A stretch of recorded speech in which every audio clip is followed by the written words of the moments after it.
Hello, my name is Kathryn Reed, and I am a level 2 student, and this is my video upload for the March Creative Worship Assignment to do an exercise from the Choreography Tips book or download, and my AP is Miri Kyoko. And in this particular exercise, in remembering the choreography tips and tips book and download, it taught us a lot of things that we can do, whether you're doing a solo piece, whether you're doing a duet, or things that you can do within a group, just tips to help your choreography come to life, and things that would better help the audience to stay captivated in understanding the piece.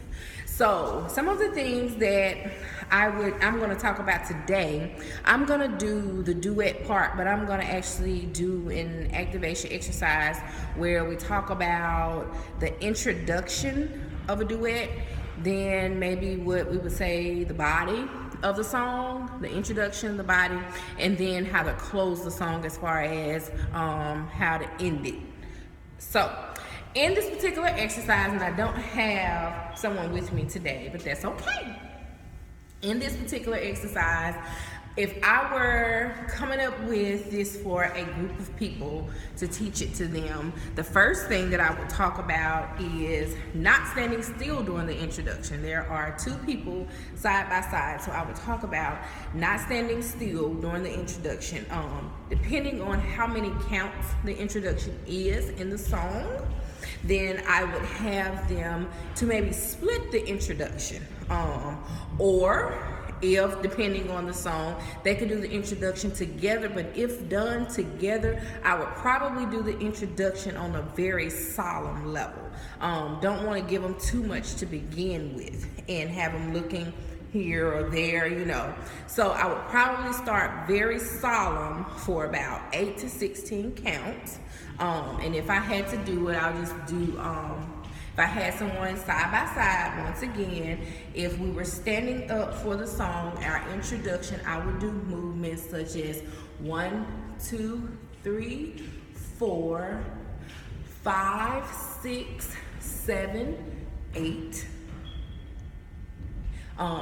Once again, 1, 2, 3, 4, 5, 6, 7, 8. Very, very simplistic together. And I use some different things in that. We use the releve coming up to a whole nother dynamic dimension in our dance. So you can give them certain things in the introduction, but I wouldn't give too much in that introduction with the duet, with two people doing it. And then I will move on in to the body, I guess you would say, of the song with two people doing it. And a few things that I would do if I had two people side by side, I would make sure that I had level changes. In other words, maybe if during the choreography one person was standing up doing something and the other person was kneeling down, or they could actually interact with one another. If you've ever seen, you know, maybe if I bow down to the person, and then the person actually comes up. We're actually doing the same movement. We are actually at that moment complimenting one another. And then some of the other things, so we want to make sure we have level changes, in other words. Then we want to make sure we have spatial changes. We don't want to stay side by side the whole dance, and that's kind of boring. So we want to make sure that we do some meeting and parting. We go out sometimes, we come in sometimes. Then we want to make sure we do some leading and following. Maybe one person's ahead of the other person. Then we actually can switch. I wouldn't be so far apart, but I always tell people maybe 1 or 2 steps where you can kind of follow, but it doesn't appear to the audience that you're necessarily following them. So again, to go over like the things that I would do in the body, I would do some level changes, meaning some things on the ground, some things flat-footed, some things up on our toes. You can do some things in the air. Then I would do some spatial changes, and I would do some medium parting, coming one from one another, kind of doing some things, maybe coming back, interacting with one another. Remember, it's not a solo when you're doing a duet. Then I would do some leading and following. Those are some things that I would do as far as an exercise with duet dance. And then if we talked about how to actually end the dance, we want to end the dance just as strong as we begin the dance. You don't want to give out. So you want the audience wishing for more. That was a phrase Pastor Lynn used. You want the audience wishing for more. So you want to make sure we keep the song at a minimum.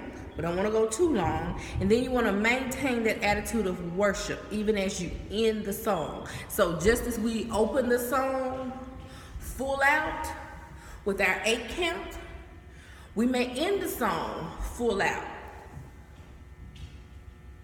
keeping our bodies up the whole time, and we would end just as strong as we began.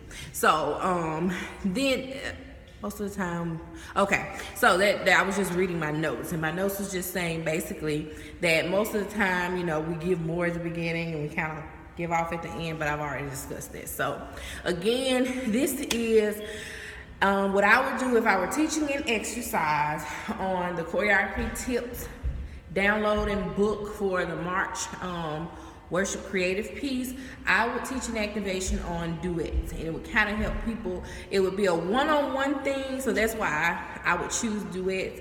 And I would talk about how to do introductions together, then how to actually do the body of a duet song and add some level and spatial changes, meeting and parting, following the leader. I would talk about those things, and then I would talk about how to end the song, ending the song just as strong as you begin the song. Again, my name is Kathryn Reed, and this is my video upload.